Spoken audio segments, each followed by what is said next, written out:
Oh, gaduhan ini, Bang? Gadungan. Semuanya, Bang. Ada surat-suratnya tuh, Bang? Ada surat-suratnya, Bang? Enggak ada, Bang. Polisi gadungan bener nih.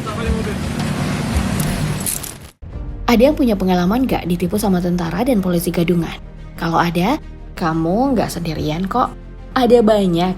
Ada yang udah dinikahi, baru ketahuan di belakang. Kalau ternyata cuma aparat gadungan. Ada yang udah ditipu sampai puluhan juta. Bahkan ada yang sampai bisa nipu aparatnya sendiri. Kok bisa sih? Tapi artinya survei TNI dan Polri sebagai institusi paling dipercaya masyarakat akurat kan?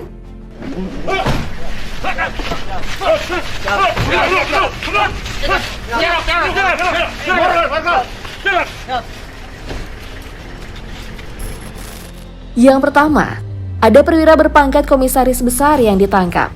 Bukan karena kasus tembak-menembak atau kasus narkoba. Bukan kok, jadi ini namanya Bayu. Warga Kelurahan Bukit Lama ditangkap Polsek Lir Barat 2 karena pakai seragam polisi. Waktu diinterogasi katanya bajunya itu beli di pasar. Terus waktu ditanya alasannya jawabannya itu berubah-ubah. Aku punya saran. Kalau mau cosplay itu ya mikir toh, ambil pangkat yang wajar-wajar aja ya Mas Bayu. Perwira pertama aja, ajun komisaris polisi, inspektur polisi atau paling tinggi Ibda lah. Kalau ada pangkat kombes itu artinya yang paling tidak jabatannya Kapolres atau ya Pati di Polda. Jadi kendaraan dinasnya itu pastinya mobil ya, minimal kalau kantor naik motor gede lah ya. Ini kok motornya aja cuman di stiker tulisan polisi. Terus menurut aku ya, Mas Bayu harus diperiksa kejiwaannya. Soalnya pas ditanya, jawabannya gak jelas. Mana tahu kan kalau polisi kejiwaannya terganggu, jadi nggak perlu ditahan, dibawa ke RSJ aja. Baju kau sudah pelan-pelan saja. Nah, sudah ini nggak cecak polisi. Ya Allah Tuhan. Kau masa aku udah pulang. Nak pulang kau. Kayak gitu. Sudah. Kita tunggu dulu. Sudah. Nah, kalau di Kabupaten Goa, Sulawesi Selatan ada intel gadungan yang ditangkap karena berupaya mencuri sepeda motor orang. Tapi gagal karena dapat perlawanan dari korban. Intel gadungannya langsung dibawa ke Mapolres Goa untuk diamankan. Tapi yang bikin lucu sih, saat di kantor polisi, intel gadungan ini menangis waktu mau dibawa ke ruangan pemeriksaan. Laganya mau nyuri motor orang, pas ditangkap nangis-nangis. Gimana sih?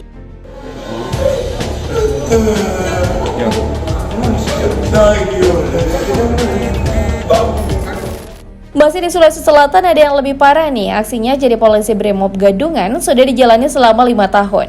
Bahkan menurut pengakuan Dansat Brimob Polda Sulsel, Kombes Pol Heru Novianto, polisi Gadungan ini sudah jalankan aksi tipu-tipunya lebih dari 8 tahun.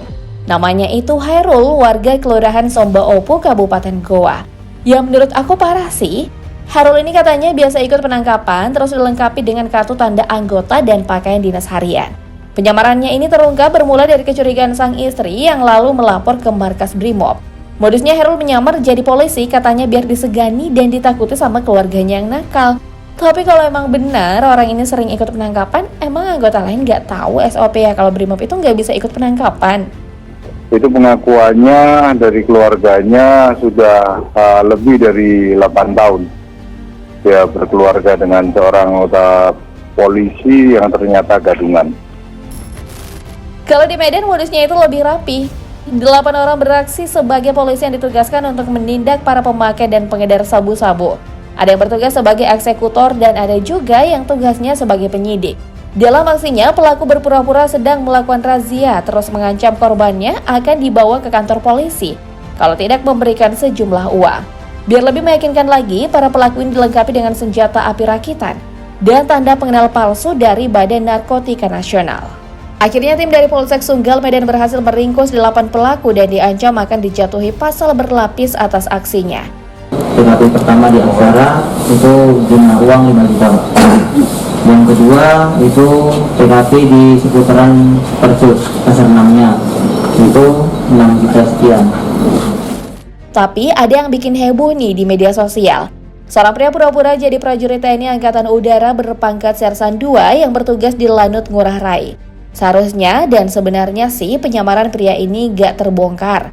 seandainya pacarnya nggak ngunggah foto kemesraannya berdua di media sosial. Kalau dilihat pakai mata orang awam, nggak ada yang aneh dari foto mereka berdua. Kecuali kalau orang yang betul-betul paham tentang seragam TNI. Soalnya yang salah satu dari seragamnya mulai dari tata letak lambang dan gesper yang dipakai orang ini. Yang bikin jadi lucu karena ada yang ngunggah percakapan dengan TNI gadungan tersebut, terus jawaban-jawabannya kebanyakan gelas. Harus sih kalau tujuannya mau mengget wanita idaman ya kan? Bikin komitmen dulu, jangan pakai acara posting-posting di medsos. Kamu tahu kan netizen itu pada kepo-kepo? Nah, pria berinisial MK juga harus ditangkap tim gabungan pusat polisi militer Angkatan Laut karena ngaku-ngaku sebagai anggota TNI berpangkat Letkol di Tangerang. Masalahnya sama, terlalu pede foto-foto pakai atribut TNI bersama dengan istrinya. Dan ternyata sang istri juga tak tahu kalau suaminya itu cuma tentara gadungan. Setelah dilakukan penggeledahan di dalam rumahnya, ditemukanlah beberapa atribut TNI lengkap, seragam dan juga sepatu militer. Setelah buron selama 6 bulan, atas bantuan istrinya sendiri, pelaku bisa diamankan. Yang menurut aku paling parah sih, ada TNI gadungan bernama Slamet Iskandar Syah yang dinikahi anak tentara asli berpangkat kolonel. Yang bikin heboh karena sudah sampai di tahap pernikahan.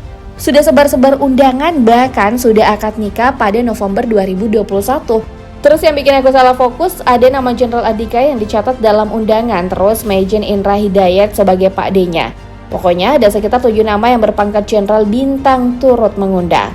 Usut punya usut, ternyata Slamet ini cuma seorang security di dalam satu bank di daerah Matraman, Jakarta. Aduh Slamet, maaf ya kali ini kamu nggak bisa selamat. Tapi ya bikin aku heran kok bisa-bisanya ya kolonel kena tipu. Emang nggak diinterogasi dulu ya Pak? Oke, mungkin orang yang dirugikan karena aksi nipu pria tadi adalah calon istri dan bapaknya.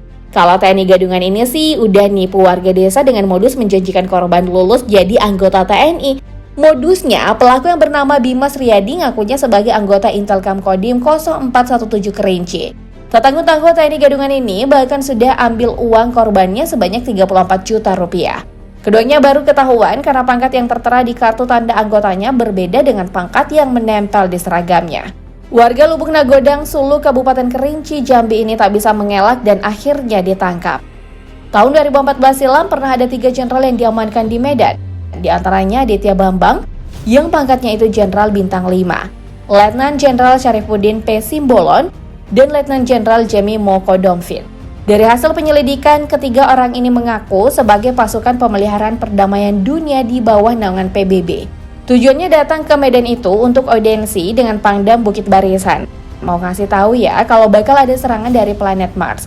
Tapi salah satu jenderal mengaku ini cuma kesalahpahaman. Dia dan rekannya bukan anggota tentara tapi cuma organisasi.